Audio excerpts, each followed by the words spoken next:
Hello and welcome to another edition of Chopped Greens. I am your host, Philip Amrine, sitting alongside the one, the only, Joe Bang! Oh, wait. Gary Boucher. Gareth Boucher. Wow. We'll get into Joe Bang in a minute here. You're lucky that that's part of the movie we just saw, otherwise that might be an acronym for something we don't want to talk about. Yeah, anyways. Okay, so Logan Lucky this week. Logan Lucky. We were lucky to get to see this movie. Yes. Totally under the radar. Didn't make a lot of the box office. No, well, to me, it snuck up on me originally. Yeah. I just saw a trailer, I want to say 2 weeks ago. And I mean, we've been seeing movies every week. Yeah. And I just all of a sudden snuck up on me, and even then the trailer is very innocuous, very very aloof as to what the film is about. Yeah. I mean, there's a hint that it's a bank robbery movie. I feel maybe even a bit stronger than that, but I found it to be a hidden gem this summer. Yes. A hidden gem. So I called it the sleeper hit of the summer. Yeah, very sleepy, very like sleepwalky, sleepy. All right, where do you want to start on this? So let's go with the full rundown here. Steven Soderbergh. Soderbergh. You got his name down. Steven Soderbergh. Soderbergh. Yes. Soderbergh. Okay. Steven Soderbergh directed it. Written by Rebecca Blunt. Going down the notable names here, Channing Tatum plays Jimmy Logan. Adam Driver plays Clyde Logan. He was great. Very good. Katie Holmes, Bobby Joe Chapman. Riley Keough is Melly Logan. Just trying to. Seth MacFarlane plays Max Chiblain. And a lot of cameos. Oh, and of course, Daniel Craig, Joe Bang. He was like the high point. Oh, beyond. Okay, so I guess let's start there. Yeah. Daniel Craig, to me, owned this movie. Yeah. Every scene, he unaware. It wasn't a tour de force where you are all aware of it even happening.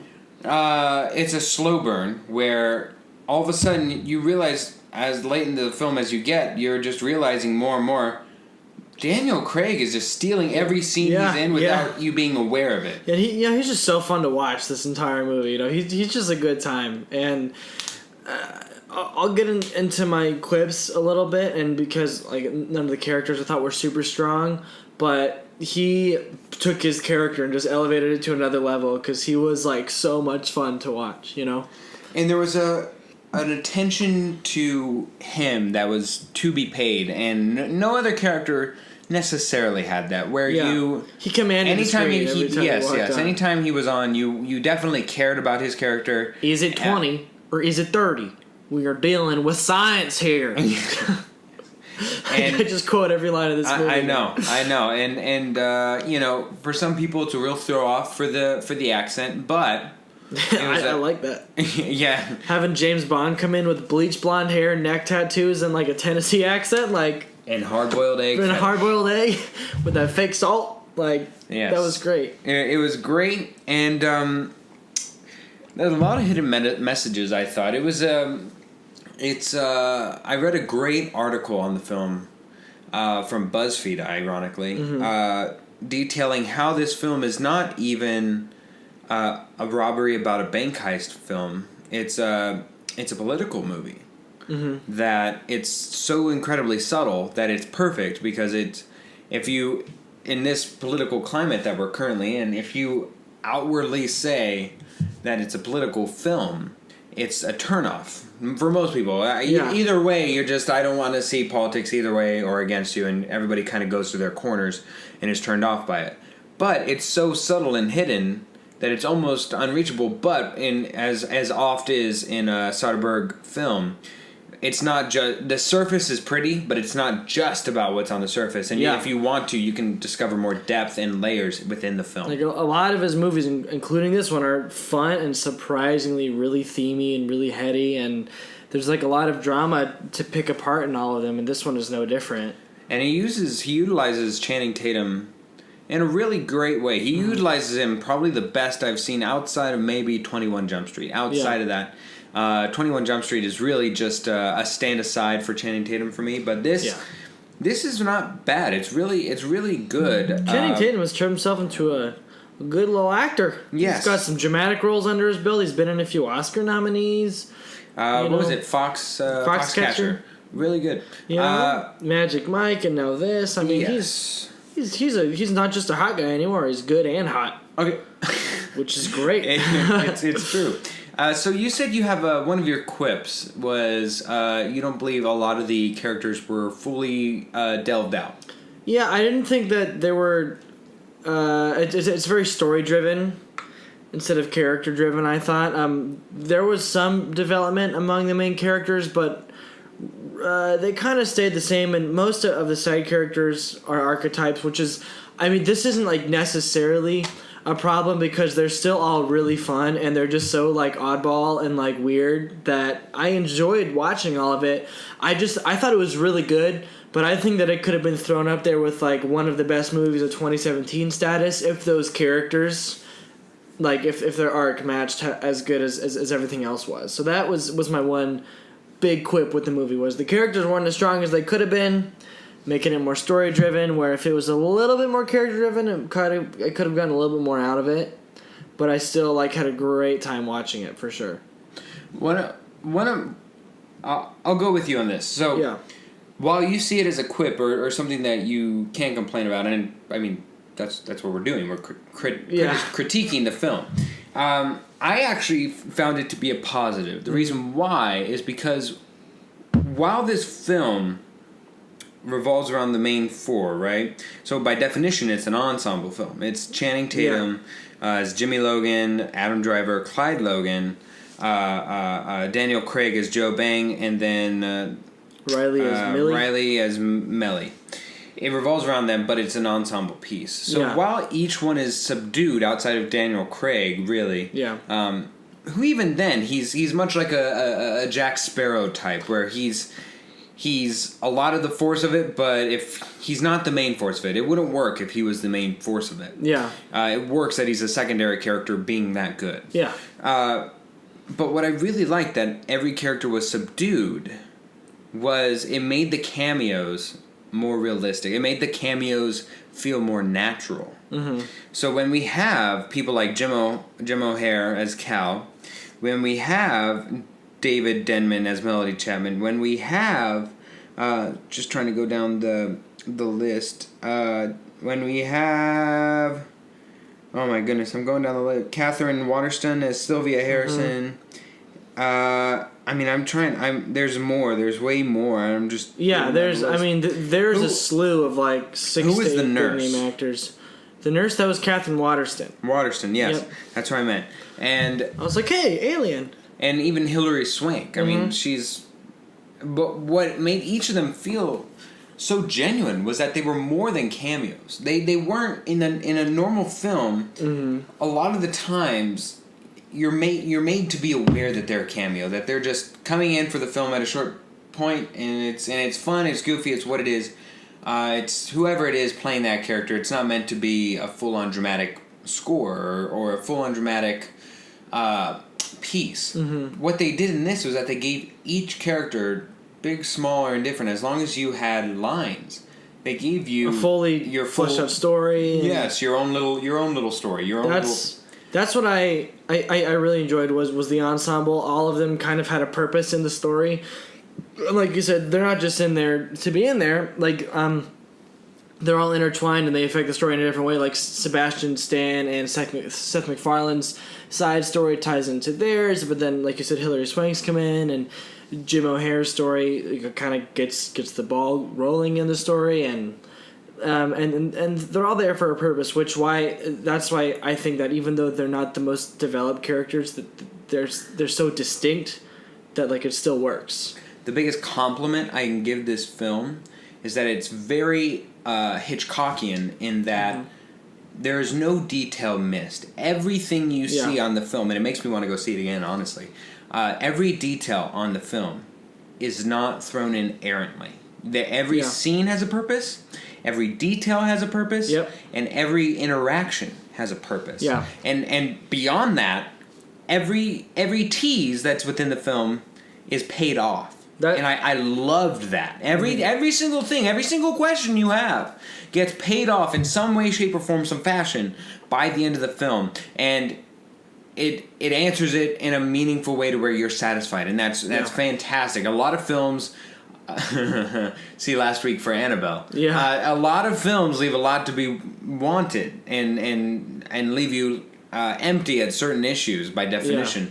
This film pays off super a lot. satisfying. Yes. And then even at the end, they still have a little bit of a lingering question, which is just a perfect ending, I thought. You know, and I think everything you just described, like, that's where Steven Soderbergh comes in, where it's a film that... Yes, you can definitely feel that that's his touch. Yeah, it's got the vibe of, like, a regular screwball comedy. If he didn't direct it, it could have been totally forgettable, but you get a vet like that in there who's used to making all different types of movies that are all memorable in their own way. He can take a movie about some hicks doing a heist at a speedway and make it really smart and really, really good, you know? And I liked that it was a lot of, like you said, there was a lot of character archetypes within this film. Yeah. But they were broken down pretty extensively, where it wasn't just... where you were set in this world where it's hillbillies, essentially, or it's supposed to be, where it's hillbillies and you're supposed to take for granted that they're dumb, that they're just bad on their luck. And by the end of it, when you see... I mean, here's a spoiler, it's... They rob the place. I mean, like, you're going to go see a robbery film. They rob it. It's in the trailer. They go to rob the Charlotte Motor Speedway during the biggest race of the year. Yeah. What happens? I mean, afterwards is actually fairly, like, it does its due beyond that. But how the heist goes down itself, it's highly choreographed and it breaks down. I love, like, a good old smart, surprising, like, interesting. I mean, and the heist scene is probably 45 minutes, like, with the escaping, getting there, getting the stuff, and leaving. Like, it's a long heist scene. It answered a lot of details that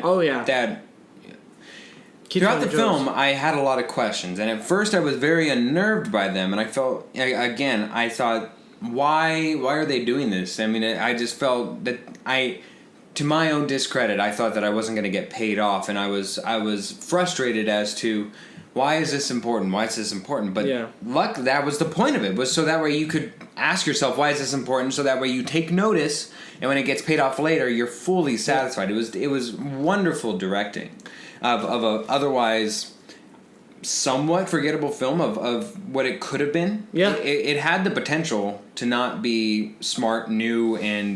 could have just been a dumb comedy, but it wasn't. And that's the other thing. It had a lot of original comedy. The fact that they could take Seth MacFarlane in this and totally have him as a character type here, and it was totally viable, actually. Yeah. Totally credible to his role on this film.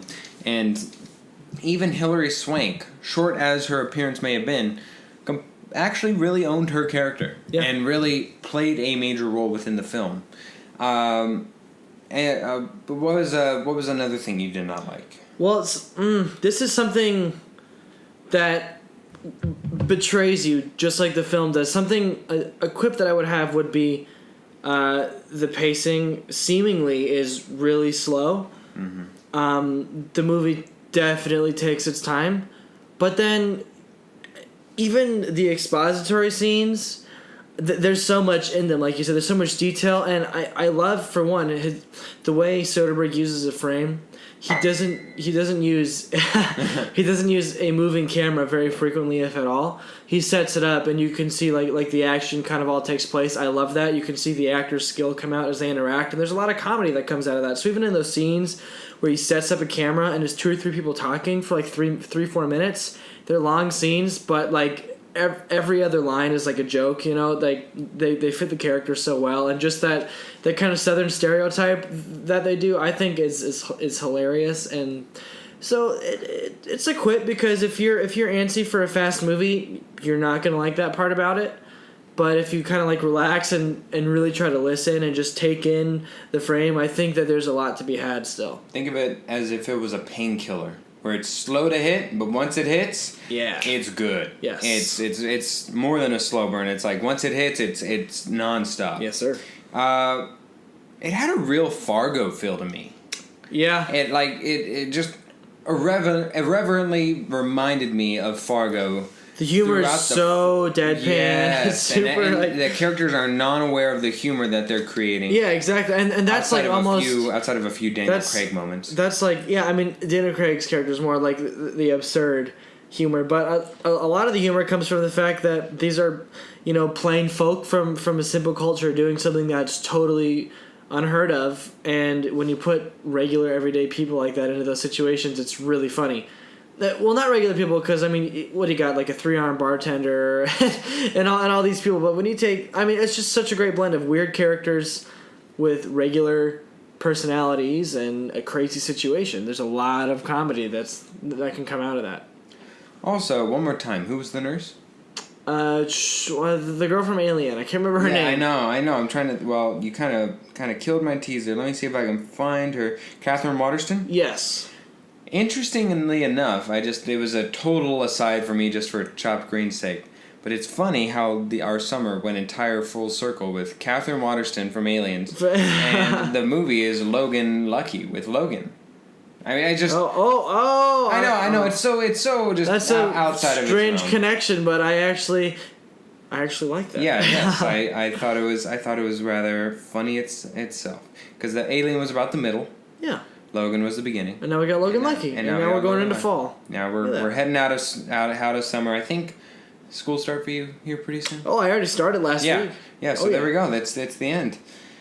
I'm trying to think if there's the only other thing I have is just a commentary on Hilary Swank of I don't know what happened to her, to where she's now like 7th build on a film. I haven't seen her in a movie in a really long time. I mean, it was cool to see her, and I was like, oh, cool. Hilary Swank. Nice. Good for you. But I was more just taken aback from her acting, more just, what happened to Hilary Swank? She won an Oscar and then bye. Pretty much. I really would have to... Maybe she's making a little mini comeback. Maybe. Like, what's her face? The girl who was Jenny in Forrest Gump. She was in House of Cards, and then she was in Wonder Woman. Maybe she's kind of doing the same thing, coming back. You know the girl I'm talking about? Jenny? Oh, and from the girl from Scream? Was she in Scream? The girl who played Jenny in Forrest Gump? Oh, no. Jenny, yes, no. Robin Wright. Yep. That's her name. Took me a second. Okay, so any standout performances outside of Adam Driver? How did you feel? Or I'm sorry, Adam Driver, Daniel Craig. How did you feel about Adam Driver? I actually love him as an actor. He's so like weird. Like he's such a weird guy. Like if you've ever seen quirky. Quirky and strange, and it's like interesting to watch because he's so peculiar and idiosyncratic. Like if you watch Girls on HBO, I've heard about. He's a big part of that show, and he's really strangely hilarious. I've seen a few indie movies that he's in. He fits like the indie movie vibe really well. I mean, he fit his character great. He was funny. He didn't like stand out to me. Well, he wasn't made to, and one thing I really enjoyed about him his chemistry was yes, but I enjoyed his choice of pronunciation, how he was able to manipulate that twang and that accent, but yet still be clear and concise to where you understood every word. I was actually going to say Tatum's accent wasn't great. He came in and out of it like within scenes. Like I would hear him go further into that West Virginian accent, and then he'd go back into like his Cali boy voice, and I was like, okay, what is this purposeful? I just don't think he practiced enough doing his accent. Yeah, who knows? Maybe he got it by the end, and they were just. Yeah. I was also scared at the beginning of this film. To the first, what is the first shot of this film? Oh, of a child actor. Of a child actor. I was about to take that 5-bit wrench and just. Come on, my head. You can't just see a kid in a movie and automatically think it's going to be bad. Oh, but can I? Can't I? But no, she actually turned out to be fairly sweet. Not a good singer, but fairly sweet. It was purposeful. It was a purposeful, good, but justifiably good little actress. Yeah. And I'm trying to think of more. I mean, it's so... It's I can see why the teaser trailer and the trailer itself was so aloof. Because it's very hard to describe. Yeah. It's so incredible. It is unique. a very, on the surface, inconsequential heist movie that when you watch it, you will be so surprised by how much there is. How complex it gets. How complex it gets, and how much, like I said, every shot and every scene has, that it's a real treat. It's kind of like any Doctor Who fans, it's bigger on the inside. That sounds kind of weird, but it looked from the outside, you're like, oh, it's alright, and then you see it, you're like, oh my god, there's so much to go through. So it's hard to describe, because if you were to watch the trailer and then listen to us, you'd be like, dude, these guys are crazy. Yeah, what are they talking about? So you just got to go see it. Yes, and really just even if you're just into heist movies and you just want to know about that specific element and not about the characters, it's a very smart heist movie. Very smart heist movie. If you enjoy like tricky crime and big reveals and all those tropes of like crime movies and heist movies, you'll totally like Logan. Yeah, for that reason, it's one of the smartest heists I've seen in a long time. Oceans 11, 12, 13. Yeah, oh yeah, like just a little bit smarter almost. Yeah, which is ironic because it's set in such a like Western dumb Hicks-ish characters, and yes, that's part of the magic of the movie. It's part of the magic mic of the movie. The Magic Mike of the movie. You had to sneak that in there at some point. Do you get paid $1 every time you say Magic Mike? I love Magic Mike so much. I actually Magic Mike. You might not want to say that out loud. I love Magic Mike. Okay, you said that outside. You used your so much. That's your outside voice. All right, here we go. The ultimate grading system. How many Boucher bars do we give it, Gary? Well, I'm gonna let you go first this time.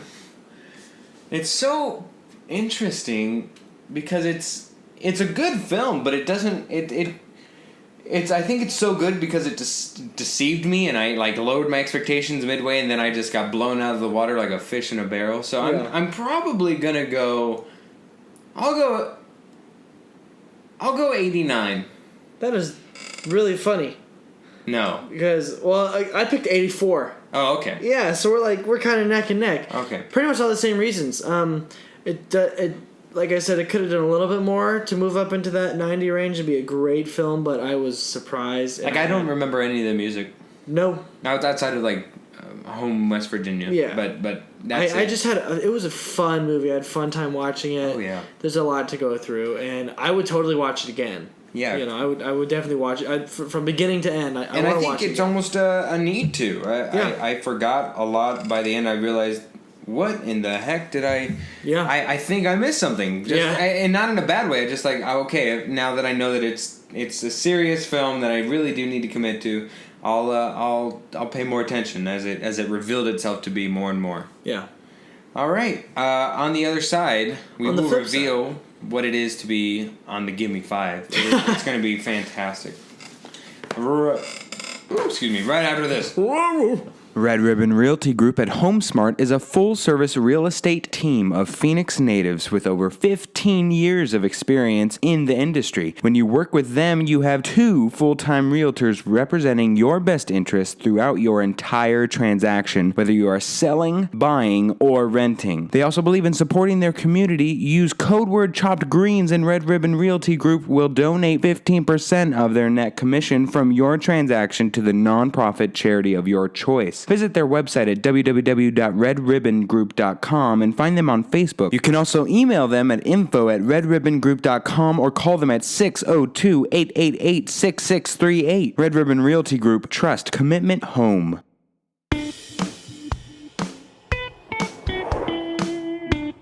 Hello and welcome back to Give Me 5, the part of the show where I've got 5 questions for Gary. He's got 5 questions for me. We don't know what they are, but we will answer them honestly. It's gonna harmonize. All right, so I believe last week I went first. Yes. You, sir, get to go first this week. I remembered. I'm gonna start off with the Joe Bang.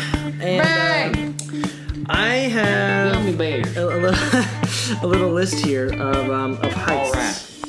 Some of these heists are real heists, and some of these heists I pulled out of my crack. I went from West Virginia to Alabama. I can't really tell the difference. Can you? Well, one is a slow draw.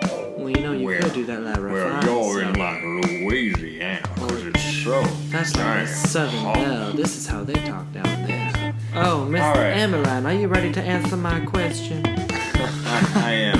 Alright, so I have some heists. I'm going to give you some fast facts. Tell me if this is a real heist or a heist that I made up. Okay. 1890, the Wilcox train robbery. The hole-in-the-wall gang stopped a train in the middle of Wyoming, blew open the strongbox with dynamite, stole $7 million in today's money, like 50 grand or so back then, and escaped on horseback, never to be found. I'm gonna say you made that up. Well, hole-in-one is just too much. I did not make it up. Butch Cassidy's hole-in-the-wall gang was a real thing, and they really robbed the train with dynamite, like some old cheesy movie. All right. Well, then they all have an original right there. Number 2, 1892, the Harrison County whiskey robbery. 1892, a group of unidentified criminals burst into a bar in Harrison County, Montana, stealing 13 barrels of whiskey, escaping on carriage, and killing 3 patrons during the robbery. Patrons, huh? I'm gonna go fake. You sniffed me out on that one. Yeah, patrons. Because it said patrons? Yes, the patrons got me. Alright, this one, 2007. Apparently responding to a disturbance called 2 men disguised as policemen went to the Isabella Stewart Gardner Museum in Boston. Disguised as police guards, they ransacked the museum and made out with over $500 million worth of art and have never been found. Oh, okay. That's all fake. Is it fake? It is fake. It is real. Oh, God. That really happened, and they still haven't been found. I'm so sure of that one, too. They stole a Rembrandt and some other famous people, and they never been caught. Okay. The next one. The London motorcycle robbery of 2012. In 2012, a leather-clad gang of motorcyclists rumbled up to London's Brent Cross Mall, armed with axes. They smashed through stores and stole over $3.1 million worth of jewelry before escaping. They have never been found. I'm gonna go with fake. What the heck? This is true. This actually happened. What? In 2012, some dudes on like motorcycles with axes broke into a jewelry store in the mall, stole it, and just got on their bikes and rode away. And the police never caught them. That's insane. That's crazy, right? Last one. The Massachusetts puppy robbery of 1994. Jason and Leanne Andrews. Oh, I clicked a different button on my phone when I was reading. Jason and Leanne Andrews broke into a Massachusetts animal control shelter with the goal of breaking out the 117 dogs who were housed there. They loaded about 10 of them into their van before the police arrived, but they escaped and were only tracked down after 3 days. Unfortunately, they let the dogs out during the chase, and while they were arrested, none of the dogs were ever found. So what was the title of that one?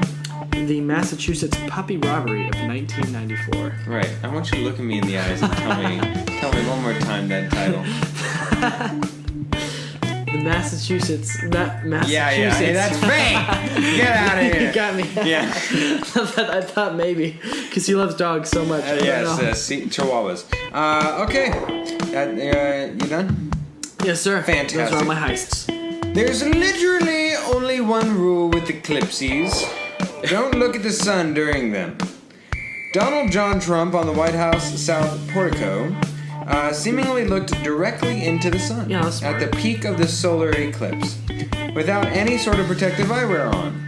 Trump did eventually put on protective eyewear, as did First Lady Melania Trump.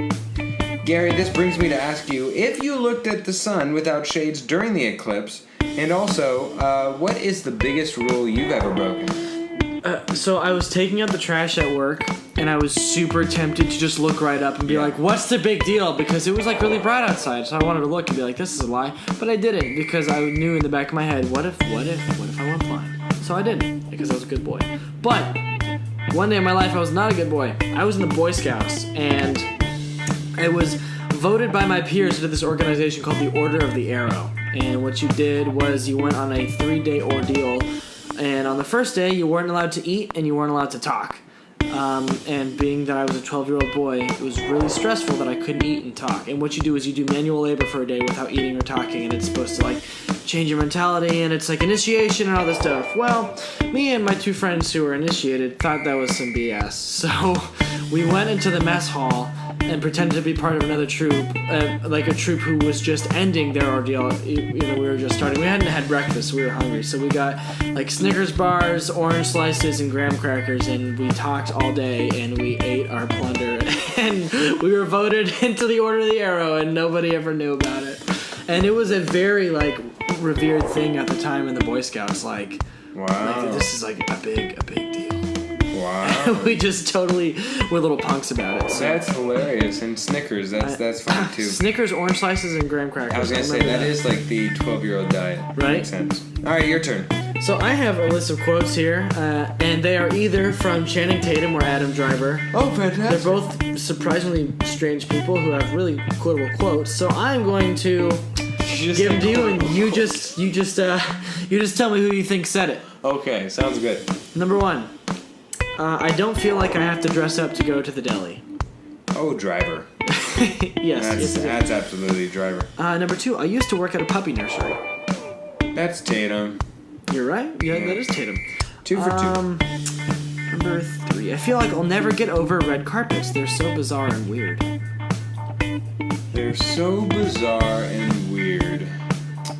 That leans toward Driver. I can't get over red carpets. I don't know how many red carpets he's been on. So I'm gonna, I'll go with Adam Driver. Good. You got good instincts. There you go. Next one. Life is too short to miss out on the beautiful things, like a double cheeseburger. That's Channing Tatum. That is Channing Tatum. Number 4. I used to eat a whole chicken every day for lunch. Man, because Adam Driver is skinny. And I could see Channing Tatum getting swole. I used to eat like a whole rotisserie chicken. I'm gonna go with Channing Tatum. Adam Driver in high school used to eat a whole chicken every day for lunch. And the last one, girls are always my biggest distraction in school.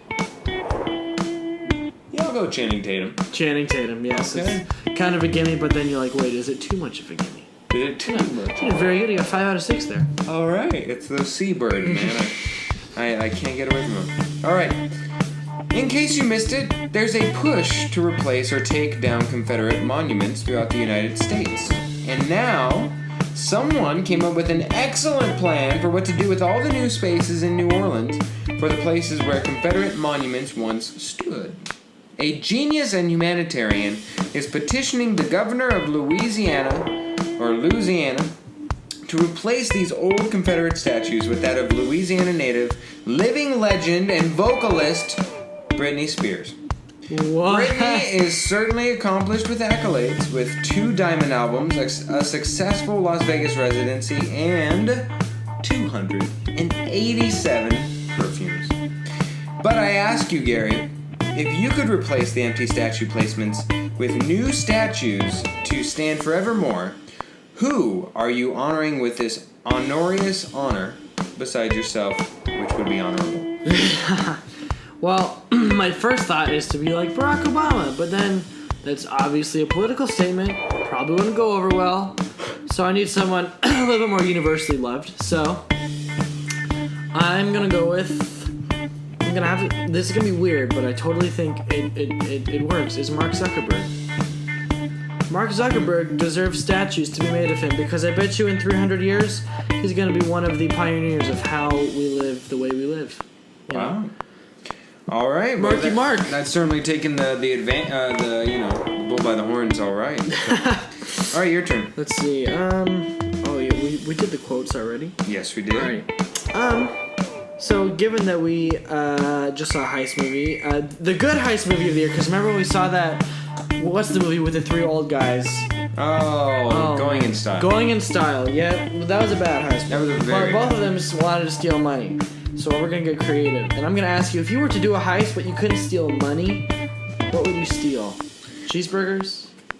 Shoes? So I have... Hair extensions? Hair extensions. I do have a hard time with this question because... essentially, it would have to be something that lasts. Yeah. Something that really... lasts for a while, but is still of value to me that I cannot get myself. So, with that in mind, I would probably steal a Tesla. Ooh. Oh, yeah. Because that's the kind of thing that I could use for, knock on wood, a long time. Mm-hmm. Get great gas mileage, but it's so friggin' expensive that none of us are going to realistically own one of those things for like 100 years. For a while, until it becomes, much more competitively priced. Yeah. So, a Tesla if I'm not able to steal just money. I like it. Thank you. I respect that. Put some respect on that. I put that respect on it. Alright. Speaking of Britney Spears, how many babies do you know? Because Uber facts? Because Uber facts! Oh, baby. Uber facts. Now, this is the part of the show where I've got 3 facts for you.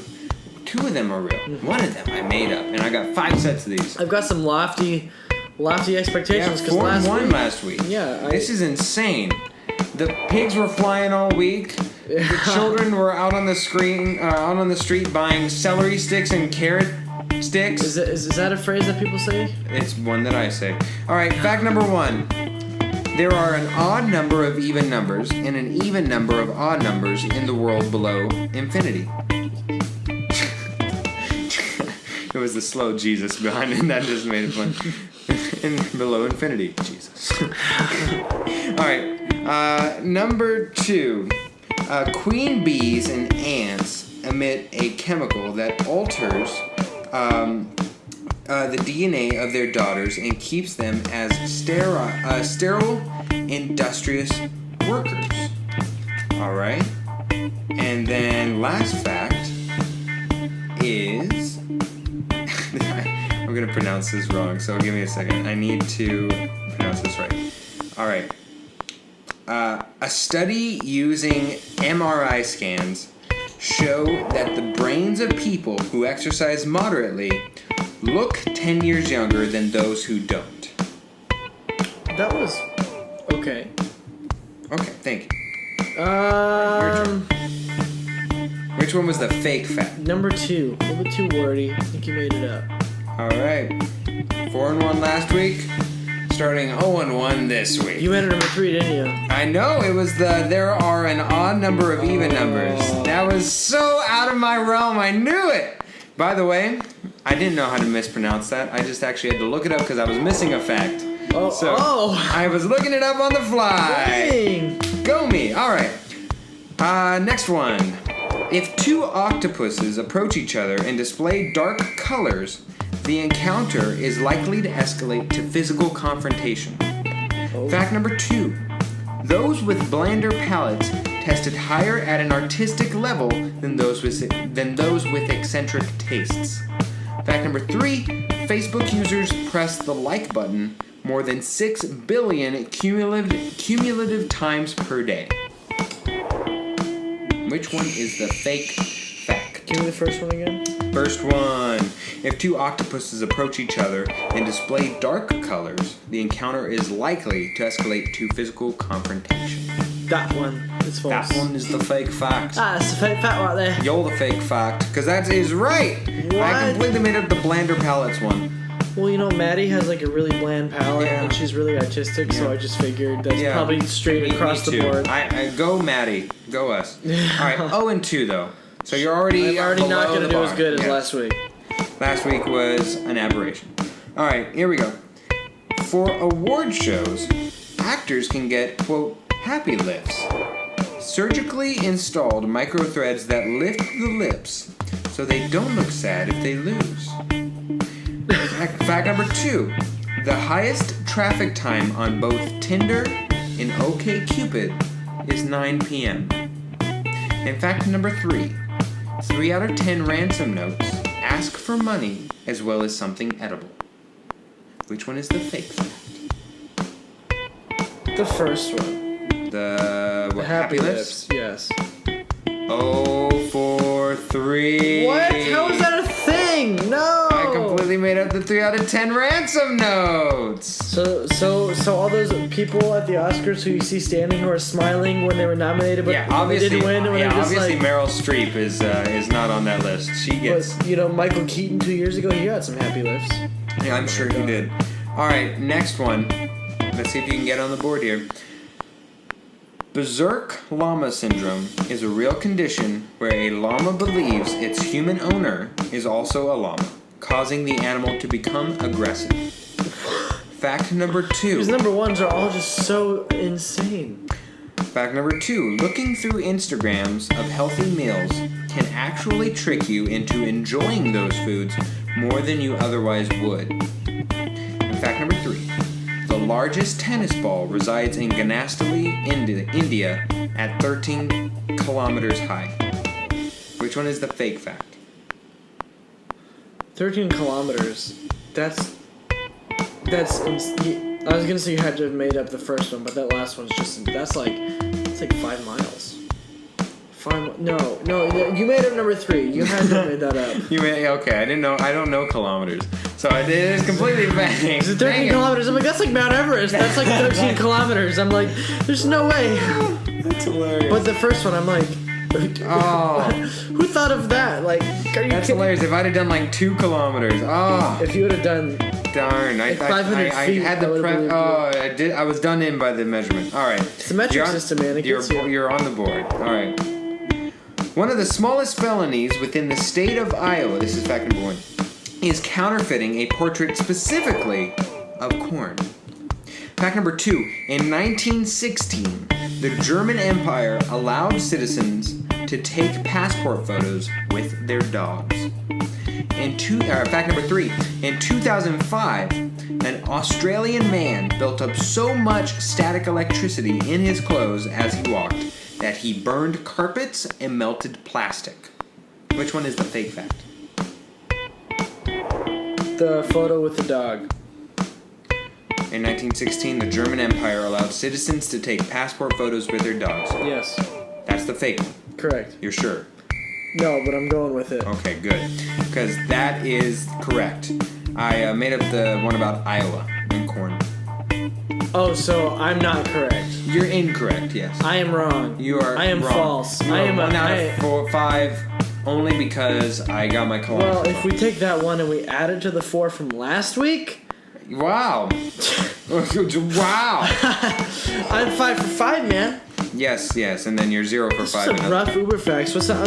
That was good. Freaking llama syndrome? Are you kidding me? Berserk llama syndrome. All right, your turn. All right, so big video game releases coming soon. 2 new NBA games are coming out. Yes. And NBA Live is trying to make a comeback. Yeah. NBA Live used to be like one of my favorite games, but then 2K obviously took it over. It just got better and better. 2K, once 2K11 came out with like the old teams and the gameplay changed, it totally changed, I think, the sports game industry, because those are like some amazing sports games. So, in light of that, I would just like to hear your top 10 video games of all time. Oh, my top 10. I know you enjoy video games. I do enjoy video games. Alright, this is not going to be in any specific order. Yeah. And for some of them, they won't be specific. So, for instance, NBA 2K. Yep. There's not a specific year, and I kind of feel that way with a lot of sports games that, you burn out of them at the right time, and then the new one comes out, and you pay an exorbitant amount of money for the roster change. Yep. And then as well, underneath that, for the second one that I have is Madden. Mm-hmm. So those are my 2 non-specific ones, outside of the other one, FIFA. I do enjoy FIFA. It's destroyed a couple friendships. Time, yeah. And FIFA's dangerous. Yes, it's very dangerous for a friendship. Play at your discretion. All right, here we go. Specifically, WWE SmackDown vs. Raw. Are you serious? I'm dead serious. Oh, wow. Back in the day, that was pretty darn cool. Yeah. Throwing somebody off the top of a Hell in a Cell match and pounding them, jumping on them from the top of a cell versus ladder matches. Oh, just got me into it. I can dig it. All right, next one, Jurassic Park Operation Genesis, which is like think Roller Coaster Tycoon but Jurassic Park. That's cool. They're coming out with a new version of that. This like next year. Oh, it's beautiful. Along those, build your own place things like Civilization Revolution. Mm-hmm. That was a historical one that I really enjoyed because it mixed history with conquering, which is something I love. Pokemon Ruby version, ironically. Hey. Alright, next one, Sly Cooper. Cooper. Yeah, I loved for the PS3, I eventually had to choose between the PS and the Xbox, because just going forward it was just too expensive to keep up both habits. Yep. But I really enjoyed the storylines of PS3 with Sly Cooper and Jack and Dexter, but Sly Cooper won over for me. Mm-hmm. But that being said, what won me over on Xbox was Halo 3. Halo was like the big game. Unbelievable. That is and was the last game, only game, where no matter what, you could go online, and if your other friend had an Xbox, they at least had Halo 3. Everybody had Halo 3, and you could play Halo 3, and it never really got boring. You could always play different variations. Yeah. And then last on the list, probably my number 10 would be Hitman. Just those, yeah, those abilities to just... That's a PlayStation game, right? Yeah, I think it's recently gone over to the Xbox world, but I may be wrong on that. But anyways, Hitman, really, interesting, very diverse list. Yes, I'm simulation games, some sports action. Yes, and then wrestling. All right, all right. Let's see, my next one after Uber Facts, which was fantastic. All right, Marcus Underwood is a 30-year-old songwriter based in New York City. He has 16 tattoos, including ones of Princess Diana, Whoopi Goldberg, a Pokeball, and a glamour shot of his mother. Last week, Underwood revealed his latest tattoo, which is located on his right calf, a black and gray drawing of Tyra Banks' well-known America's Next Top Model, "We Were All Rooting for You" moment. Iconic for those who watch America's Next Top Model. And very, very dramatic. Yes. I mean, Tyra. Underwood said he had been toying around with the idea of getting the tattoo for about 3 years, and that it took about 4 to 5 hours to complete. Quote, "At the root of it all, it's a reminder for me to be on top of my stuff," he said of the Banks tattoo. "Only you can ruin your opportunities in this life, and I wanted to connect it to my love of pop culture." End quote. Gary simply stated, "What television moment would you get tattooed on your body?" So I'm a small time tattoo enthusiast. I'm getting my next one this week, actually. Really? Yeah. That'll be my 7th, I think.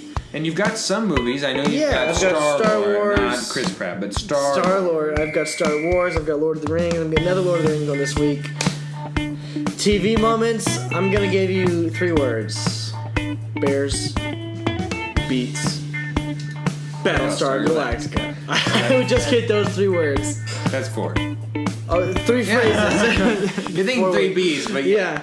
I understand where you're going. That is fantastic. I was thinking, that is a show that has had such an impact on my life, and that's like one of the first things that I think of, and I say it so much in everyday life. Every time somebody says Bears, I'm like, beats Battlestar Galactica. There's so many quotable moments within The Office. Yeah. And just so many situations where you can honestly just laugh thinking about what happened. Yeah. Whether it's during the fake fire drill and they throw the cat out. Take kid. He comes down the other side. Yes. And this is Dallas. Yeah. That's right. This isn't. Oh my gosh. So many funny movies. So good selection. Yeah. Good selection. Thank you. All right, your turn, sir. So, this week, more record-setting things are happening because the Powerball is at its second highest ever, $700 million. 700 million. 700 million, man. So, I gotta ask you, if you win this Powerball, Philip, you're gonna get $700 million. But let's say that there's a rule: you can't keep any of it for yourself. You have to donate it.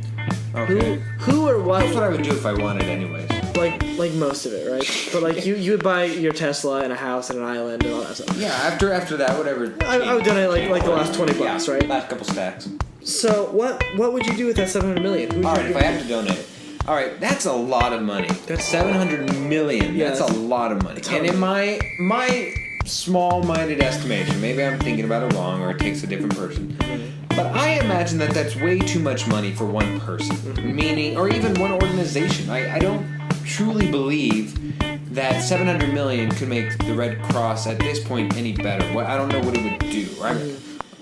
Or even if I'm just starting up from the ground up, I think that it might get misspent and not have this right experience, but then there's also established ones. So what I would probably do, and this is probably the boring answer, but I would probably, at max, set a limit to $1 million. And then just say, hey, write into me what you're going to be spending my $1 million on specifically. I want to know what it is, and there should be documentation, whatever. But what specifically it will do and how it will affect you in your life. It doesn't have to be medical. It doesn't have to be after school special. It doesn't have to be anything specific. As long as it is worthwhile. As long as it is worthwhile and it's doing something. I mean, even if somebody's like, hey, I need $5 for macaroni and cheese, I could entertain a couple of those. Yeah. But the point is that I think that $1 million and under spread out wider would be more effective than $700 million just stockpiled in one thing. And probably the majority of my donations would go to homelessness and cancer. I have a soft spot for those two areas. But besides that, and supporting local youth theater. That's probably my other one. But outside of that, just write me a note. I know that I would have to hire a secretary. I would write you $700 million. But yeah, what would you want? I would want to buy the Give Me 5 Twitter page and destroy it. And yes, you mean the Uberfax? Why did I say Give Me 5? I don't know why you went there. The Uberfax Twitter page and destroy it for all time. But at this point, you know that it's way above $1 million. It's so monumental. $1 billion. $100 million. All right, good question. All right, let me see here. Oh yes, my last one. That was your last one, yes? Yes, sir. John Stamos. Bless his soul. Bless his soul. Yes, of Full House fame, posted a picture of his butt on Instagram in honor of his birthday. The photo would appear to have been taken Stamos by surprise, but he was prone to captioning it #54 and clean. The clean part may refer to the fact that he just got out of the shower, or to his sobriety. Who knows? So, Gary, what is it with the recent fad of celebrity butts being posted? I know recently Jay Cutler of the now Miami Dolphins had a butt photo. He did? Yeah, and of course there's always the odd female celebrity, Selena Gomez, Demi Lovato, whatever. What is it with all those butts being posted? And when will the Boucher buns be released for the world to see? I knew that would get you. Well, the thing is, I think that dude butts are becoming bigger now because it's becoming more. I'm sorry, I'm not bigger in actual surface area, but you're seeing more and more dude butts you're on Instagram because I think it's becoming more acceptable to, as a guy, be like, hey, which is so double-sided. Here's my butt, yeah, right. But I see what you did. When my God, I'm just cracking you up, man. I just have to ask you another question. Let's see. When are the Boucher buns gonna be cooking on the gram? I'm gonna have to be decidedly more famous than I am now. Okay. And it'll have to be for a good cause, or I'm gonna have to be really ripped and have one of those rock butts, which I have an old man butt right now. So not for a good little bit here. It'll have to be for a very worthy cause. Okay. Not because I'm not into Buttstagram.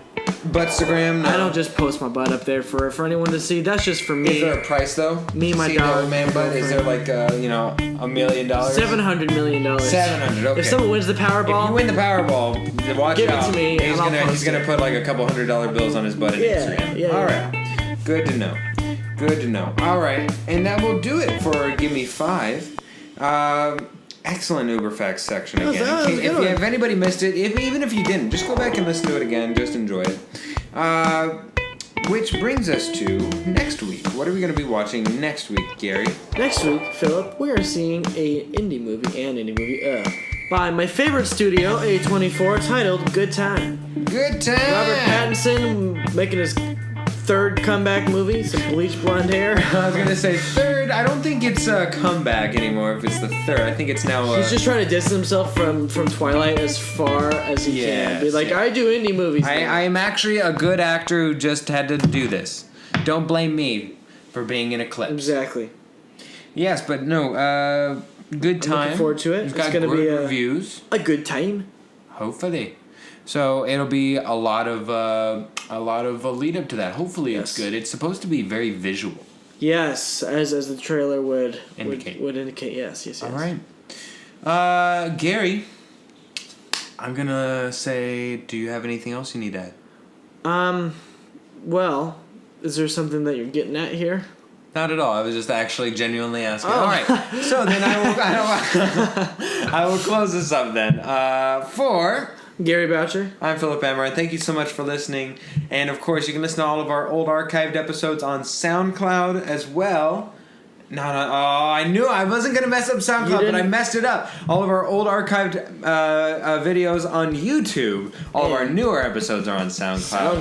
I remembered it from last week, but I still messed up. Hopefully, by the time Luke comes around, I'll be all better. Yeah, Phil, stop drinking during the podcast. I'm trying to. It's a habit.